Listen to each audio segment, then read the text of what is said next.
Real quick, before we jump into the show, we created the Collecting Keys podcast to be a real estate investing podcast that is created by real estate operators for real estate operators. And we want operators everywhere to know what it really takes these days to be successful in this business, rather than all the fluff that all the other content creators and podcasters out there make. And so one of the challenges with this is that it's challenging to grow because most operators are too busy out there working, right? And they aren't always learning or actively seeking new learning material. And so if you could please share this show with any fellow operators you know, you can text it to them, you can post it on your socials, you can leave us a good review that you then share somewhere. That would be amazing. But really, whatever, it really helps us continue to get excited to create content.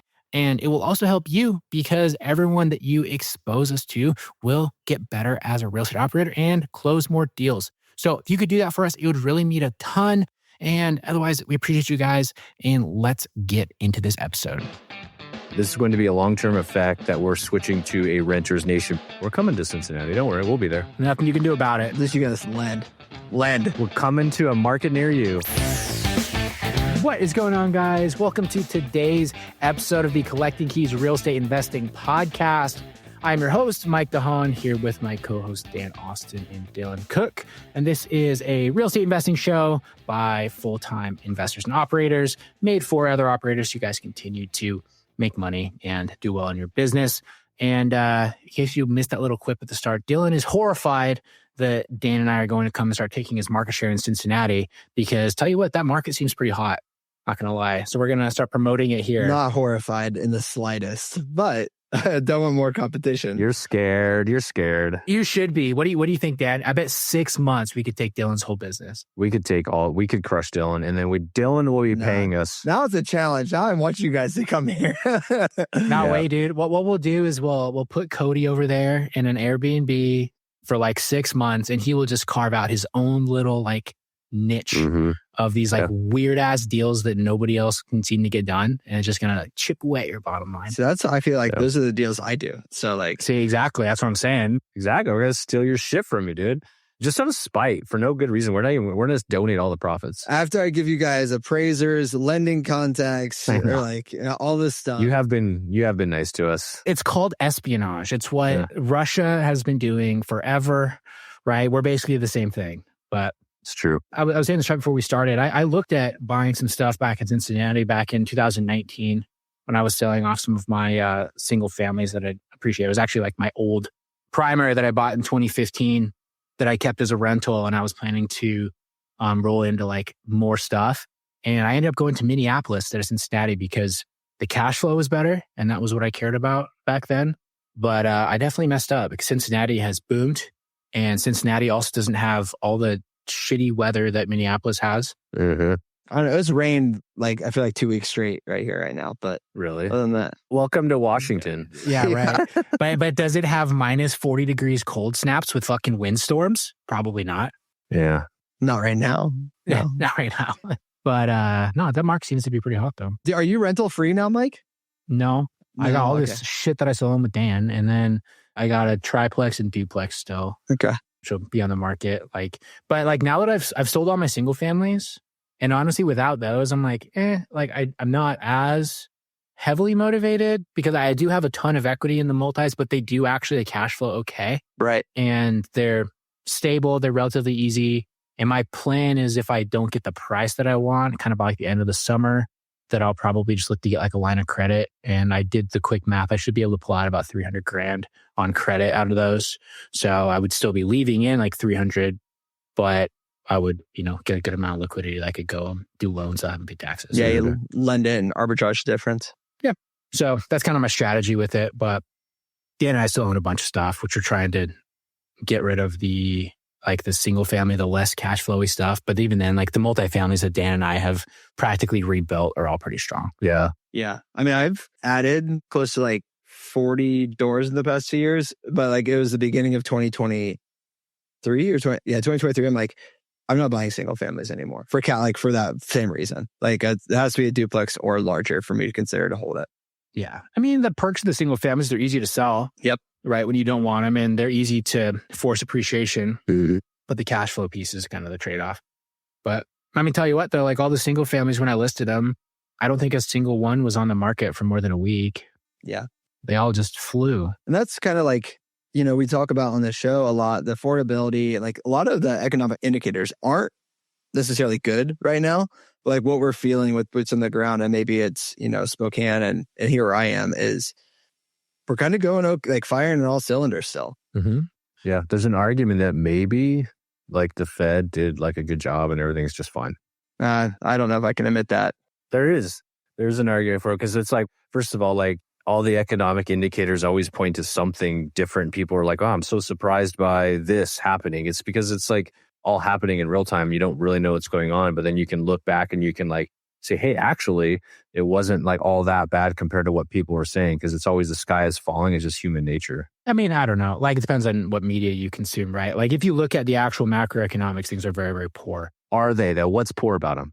The general affordability of what? Everyone, of people who are like, can afford just standard goods. Is there blood in the streets? Not yet. The consumer debt is massive. Mm-hmm. But what does that mean in real time, though? The thing is, like, everyone's like, the wall is cracking, right? And but now we're still able to do deals. So the thing is, you're not caught if that dam breaks, right? That's what everyone's trying to avoid. Yeah. Unfortunately, I don't know if anyone has the answer of when that's going to be. Correct. Yeah. When? Could it be 20 years from now? I guess that's my point. It could be. That's my point in saying all this is like, we know the foundation's cracking. Like, if you look at it, like from a debt standpoint, for the U.S. government, like man, they're like Moody downgrade. Like, nobody's going to want to buy our debt. It's going to get really bad. But it's like, when? And if you think it's going to get really bad now, then you're going to make certain decisions. But if it's 20 or 30 years from now, the decisions you're making today, probably, if you're doing it defensively, probably aren't going to help you. Sure. Yeah. But I mean, it's one of those things, like, it's, in hindsight, everything's 2020 and stuff does take a long time. I don't think a lot of people realize that. And I always think it's funny when people quote history or like historical things, that have happened, and they equate the trends to exactly what's going on in like the modern world, because to some previous economic situation that doesn't exist anymore. Well, not only doesn't exist, but the previous economic situation they talk about took 20 years to happen, right? Or like, people always talk about the authoritarian sort of set up in, World War II and those sort of things. People don't realize that it took like, the Nazis in World War II, like close to a decade to go through that whole process. But when you learn about it in history class in a 3-day segment, it feels like it's very, very fast. Yeah.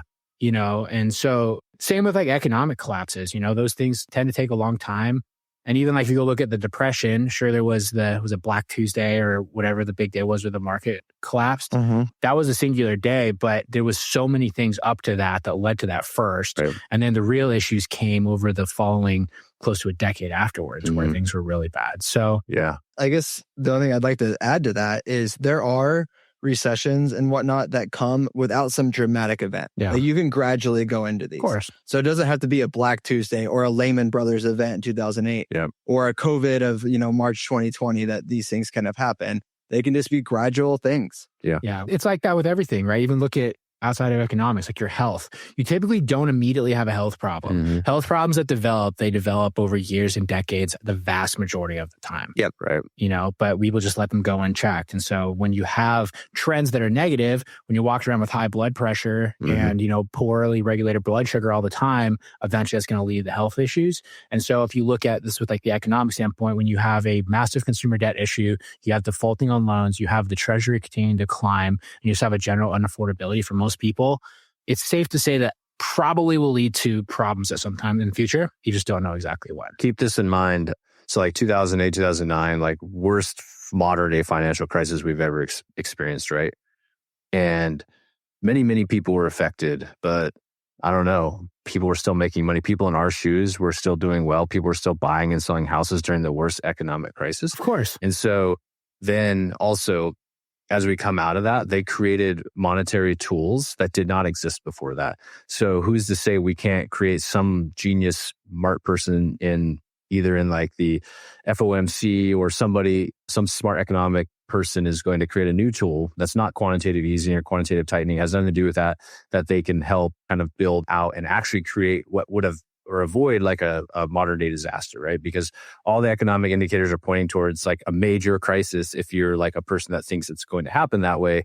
But what if it's more of like a soft kind of, like you said, easing into it and easing out of it? Is that not an option? It is. I'd say it's a low probability. And like the acronym department at the Fed's going to be busy, right? Because they always come out with these things. There's quantitative easing. They have the SLR ratio requirements that are just like the leverage ratios that banks have that they have to hold treasuries. Like during COVID, they got rid of that so that they could provide more liquidity, and then they brought them back, but they'll probably get rid of that again. Right. I think to the point is like the saying is history doesn't repeat, but it often rhymes. And so I don't think there's a way, if you just look at Mike's point, the affordability and prices, either wages have to come up or prices have to come down, one way or the other.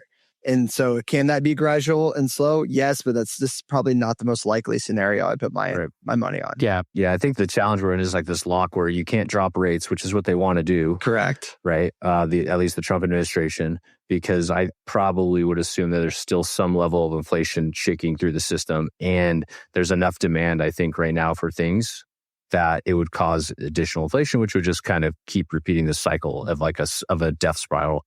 It's a feedback loop. And plus the 90-day tariff stuff is like that 90 days will come up soon. And who knows what's going to happen when that time comes. Yeah. They're going to kick it down the road again. They kick the can, as they always do. I mean, don't be dumb. Like Trump's going to do whatever's in the best interest of his like election and what he looks like. And he's an economy guy. He's not going to want a bad economy. So if the tariffs, he also has like really, really smart like people on his side, on the finance side, that I actually like do respect, that I think are really good, that are telling him what to do. Well, Scott Bessent was like the Treasury Secretary or whatever. Yeah. And he worked with George Soros when he was younger, which they famously broke the English pound and basically like devalued currency. And this was a long time ago.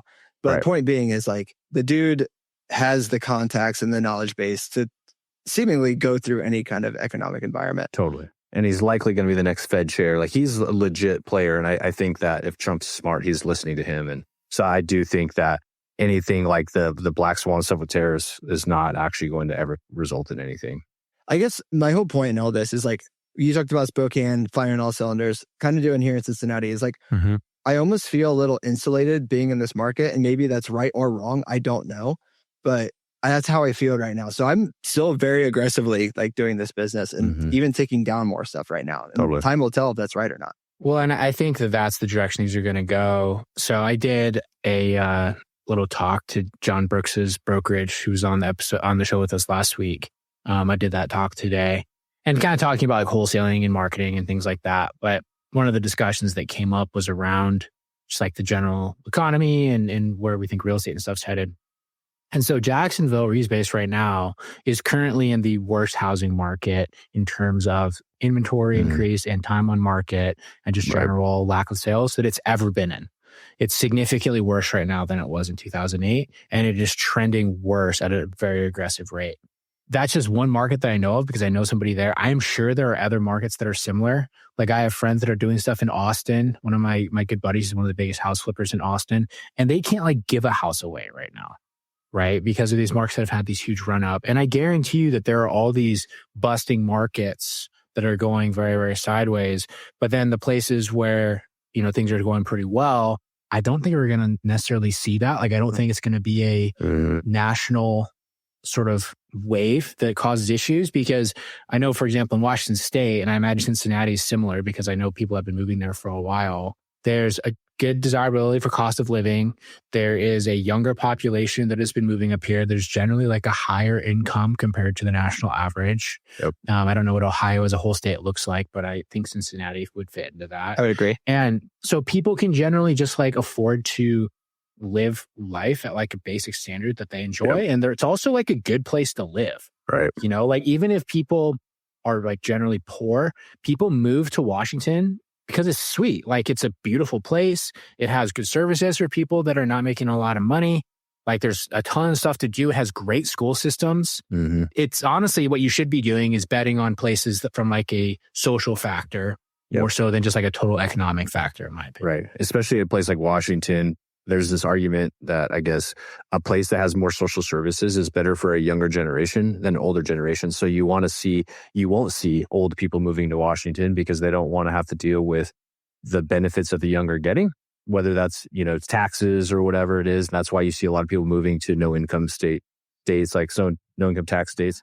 Or, like being gay, old people hate that shit. It's a fucking, They hate it. They definitely don't want to come to Washington. Yeah. You can do that openly. Yeah, here. Totally. But I think to add on to what you're saying, Dylan, with the insulation, I think you go back to like the local economics of what we were taught. At least I remember learning when I was going into real estate. It's like, look at your local economy. And in Spokane, we didn't get crushed by 2008. We felt it. I think everywhere felt it somewhat, but like it wasn't that bad, but it was not good.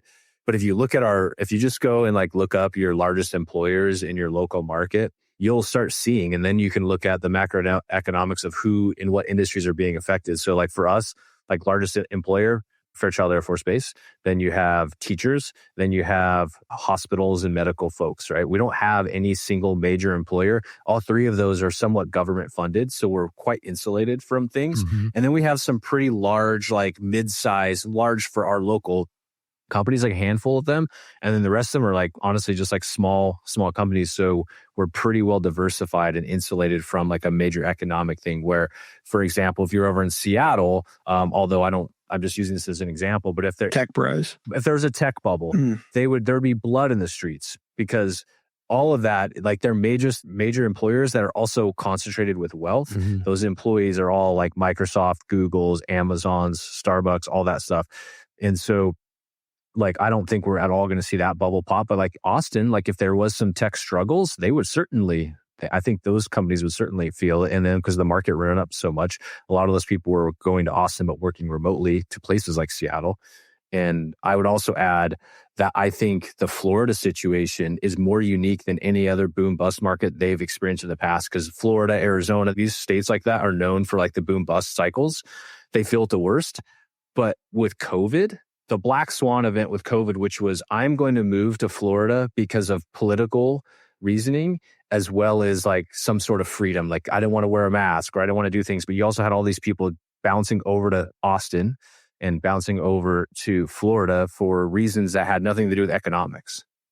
And so you had an even higher boom market. So I think the trough compared to the peak is going to be way deeper. And I think there's no way they're getting around it. Well, and then you have like everyone in real estate probably has like the recency bias with 2007, 2008 being the last like true recession that we had.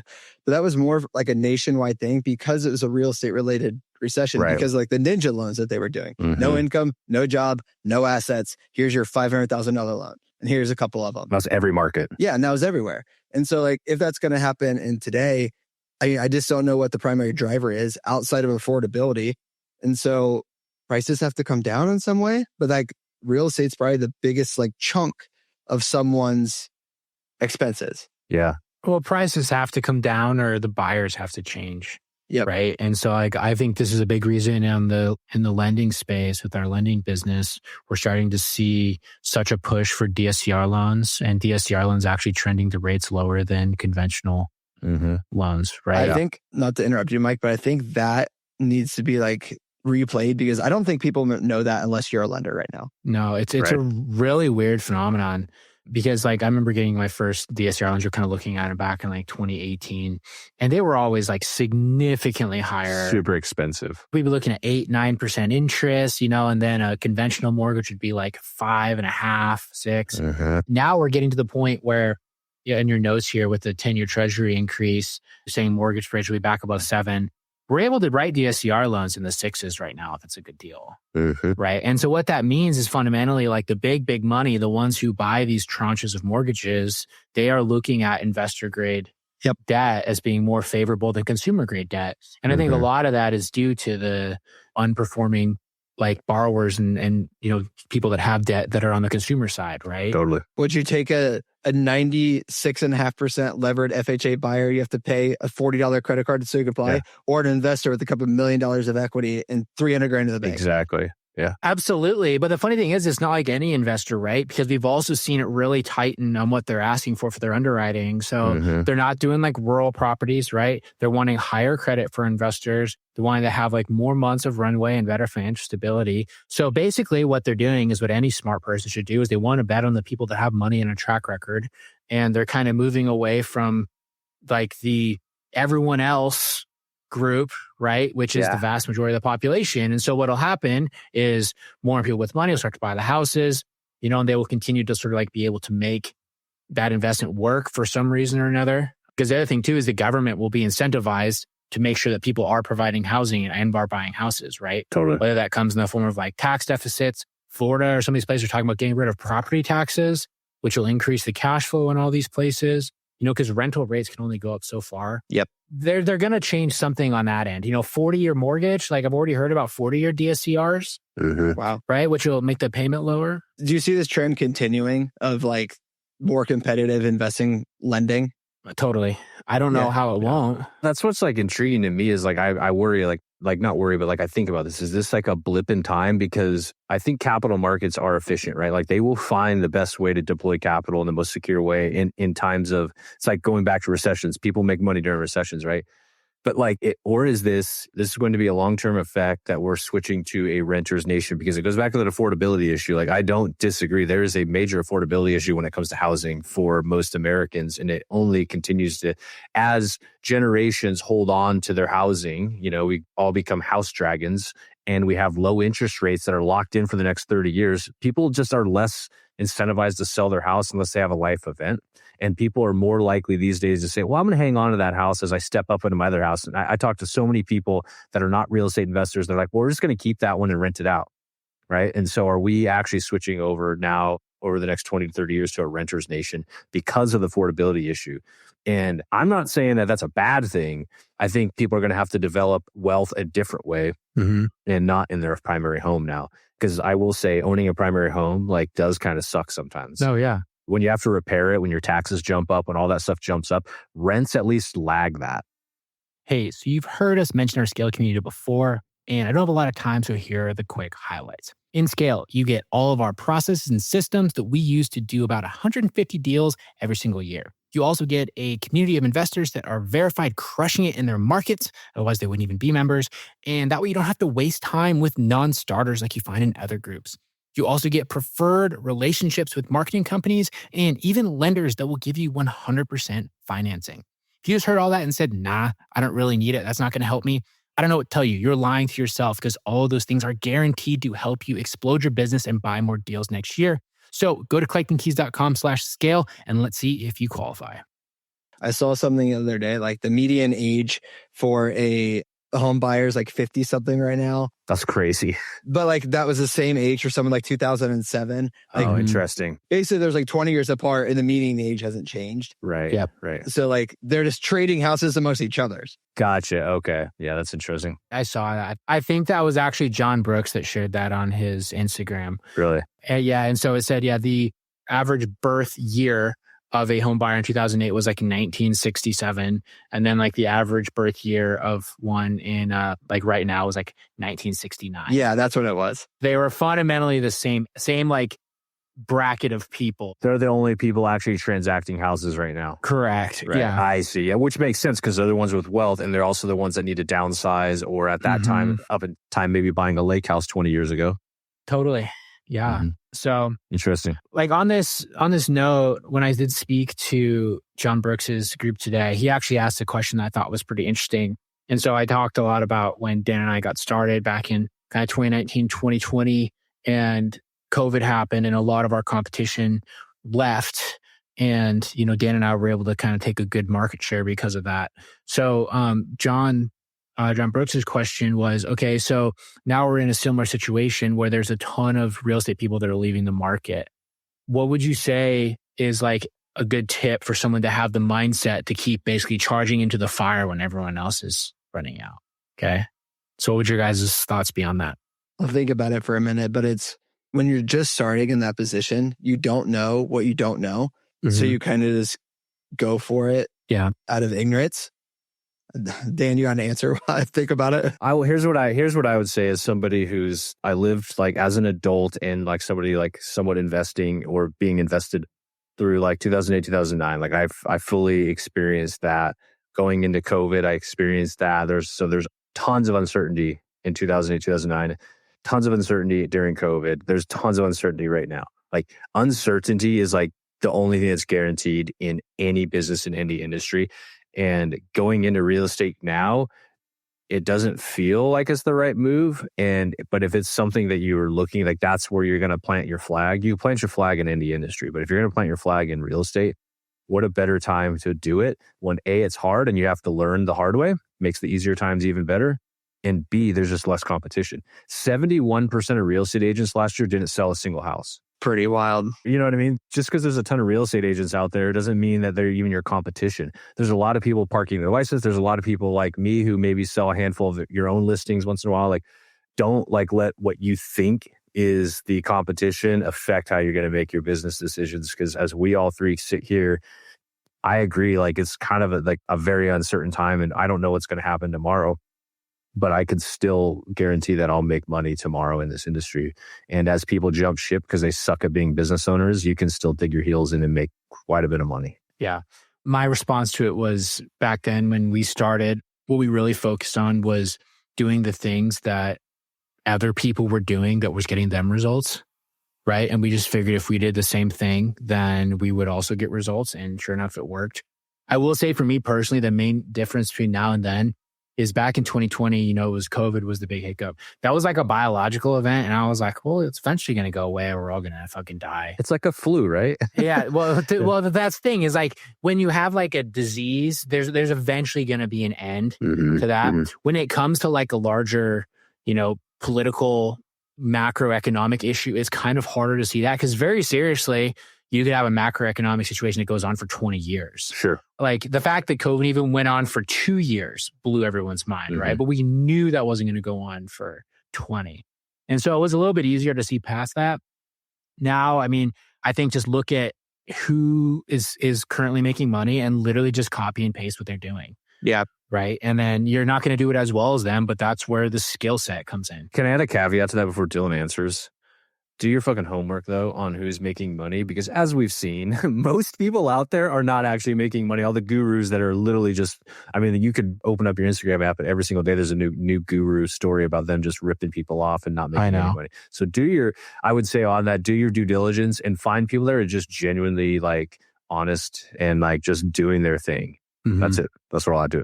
Yeah. Yeah, I don't have much to add other than like the influencer people is probably not the people to go out. Find the guy that's dressed in like freaking overalls at your local Home Depot and drive a beat down truck. Seriously, dude. Honestly, do what our interns that work for us have done where they know that we're making money and they say, hey, can I like come and work for you and like learn from you? Yep. Right. And yeah, they're in there every day. They're doing the hard work. They're doing the shit that we don't want to do, but they're also going to be around success and they're learning. Yep. And if you're like a 40-year-old dude and you're like, I don't want to do that. I'm a fucking banker. It's like, well, then you don't want to grow a business that badly. Right. I have a question for you guys that's kind of related to this, but I got asked this question earlier today. Basically, and the gist of it is, would you ever or could you ever take your current wholesaling and real off-market business and hire yourselves out, like basically hire a CEO and now you're strictly the owner where you're spending less than 10 hours or less per week on this and you're still making the same amount of money? We pretty much did that last year with our like big backyard home buyers crew because we had the whole team over there, right? We had this guy, Matt, who basically ran the team and then did dispo. And then we had outsourced a lot of the disposition to the partners in those markets. There was periods of time where I didn't have any idea what was going on in the pipeline. You can do that. I think the incentives, you got to inline the incentives, right? Totally. And you got to find the right person. I think the profit share employee is probably the best, or some employee that's highly incentivized transactionally.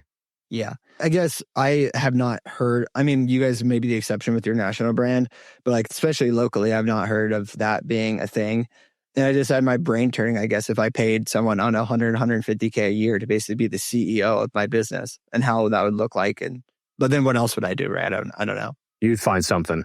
Yeah. Like, well, what happens? You get into fucking making content and having a stupid podcast. Yeah. Like, that's what happens when you have too much time. Start a private lending company. I don't know, whatever. Yeah. So that's like the number one, like, red flag when I know people are either crushing it. I'll say red flag. No one in here, I know people are either crushing it or going very poorly is all of a sudden they become a YouTuber. They've become a YouTuber, yeah. Dude, totally. Like, guilty myself as well. Like, we got a point, I was like, I guess I don't know what to do. Like, we're making houses. I would have sales calls with people, like looking to bring more partners or with scale or doing different things. But we were doing a lot of transactions And then I went into content and I was like, this is fucking horrible. Yeah. And so I did shitty content for years. And now I'm back to being in real estate again. And it's way better. Like I prefer that. Totally. So, but you could do it. I think the biggest thing is if you're trying to grow a business where like the mindset shift that you kind of have to happen is your profit percentage will take a significant dip. Oh, for sure. Yeah. You're no longer running a 70% profit wholesaling business. You know, you're going to be down at like a 30, 40% profit wholesaling business, more like what every other business is, right?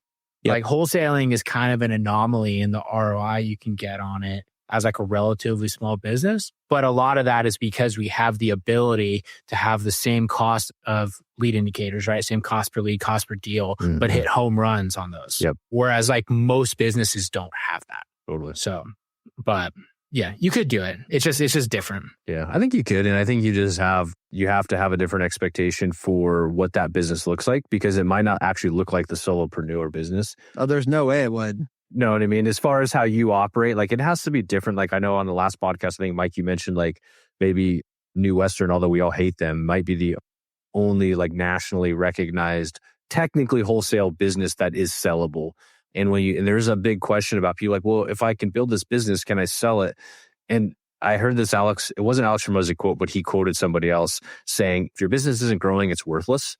Meaning that it's not worth anything because there's no growth or there's no growth potential. When you look at how companies trade, technically speaking, it would be off a multiple of income. And if your income's not growing, well, technically you aren't actually growing because you're losing profit to inflation every year. It's just an interesting way to look at it. But in this business, going after growth is almost unsustainable. So you get to a spot where maybe you're making, top line $1 million a year, taking home 250, 300, you're picking up a few rentals.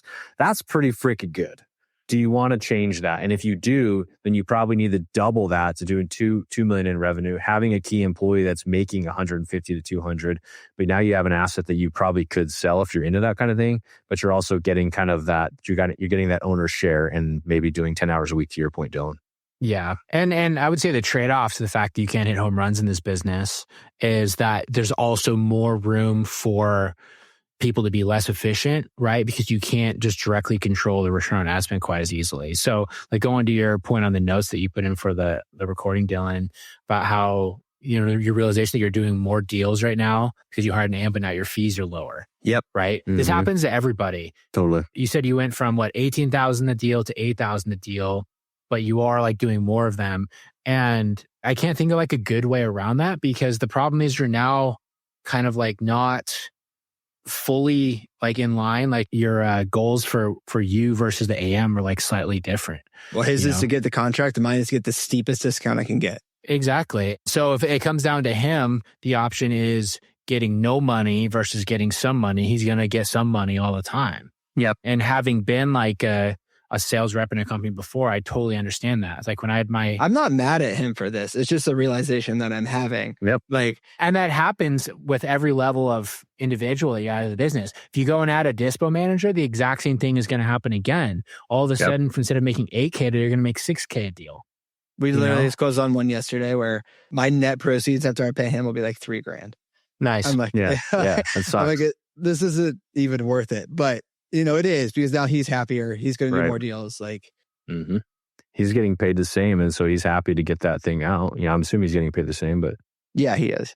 So, and that happens in every business, right? With every level of new individual that's involved, you have some inefficiency that happens, especially on sales. The only way to get around that is if you have like super hard like rules around, what your auction look like and underwriting, everything else. But the problem is with that is real estate's extremely subjective.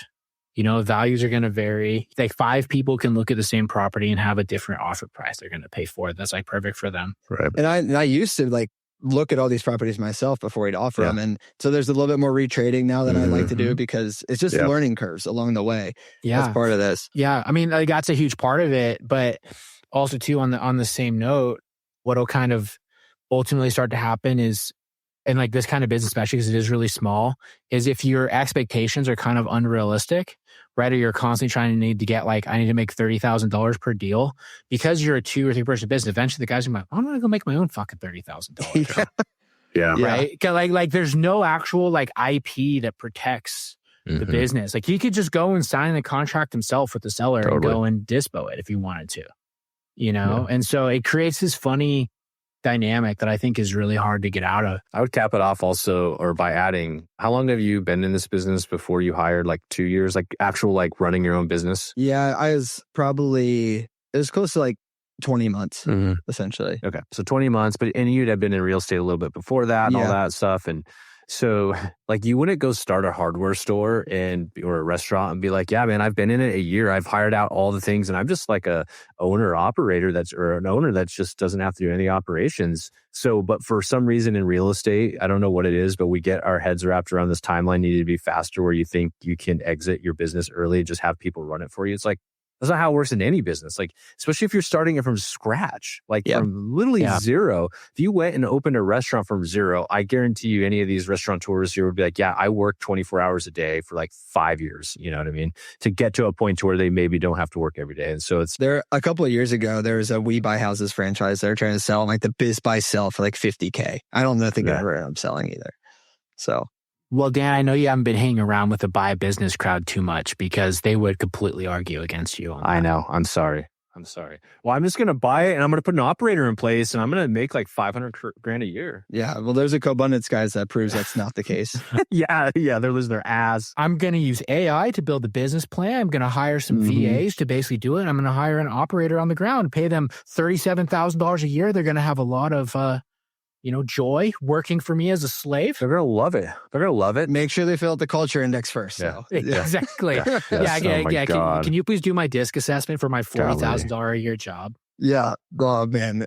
I was just at this is a good thing to maybe tie it off after that is the GoBundance. I'm not a champion, but I was at a champions event on Wednesday and Thursday. And so there's a lot of high net worth people there.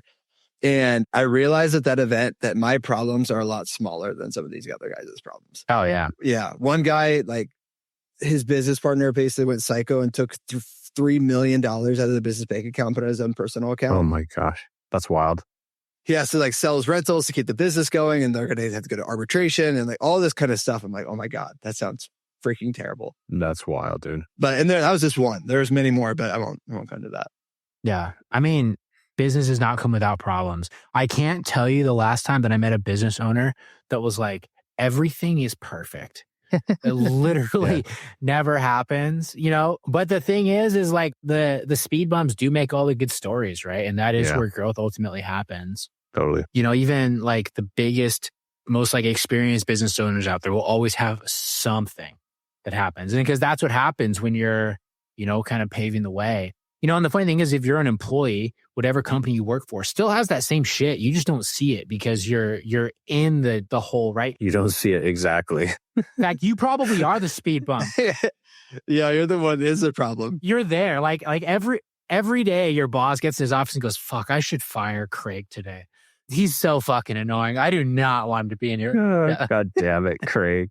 That's true. Yeah. So, all right, everyone. Well, thanks for tuning in with us today. You guys have a great rest of your week. We will not have a Friday focus this week. So sorry, everybody. We wrapped that up. Last week was my last one. So if you guys want to check that out, I did do a little breakdown of my my third session at acquisition.com. The Alsha Mosey's crew. People liked it. I actually got like a shocking amount of outreach on my Instagram from that one. So go give it a listen. Be our last Friday focus that we do for a little bit. Maybe we'll bring it together sometime in the future. But for right now, man, we're just trying to make some more money with real estate because like we were talking about during the show, I think that's where a lot of the opportunity is right now. So cool. Keep building, everybody. And we'll talk to you guys next week. See y'all. See ya. Thanks for listening, everyone. If you want more from us, you can shoot us a follow on Instagram. I am at Mike_invest. Dan is at InvestorManDan. And Dylan is at Dylan_does_deals. Shoot us a follow and send us a DM to let us know what you think of the show.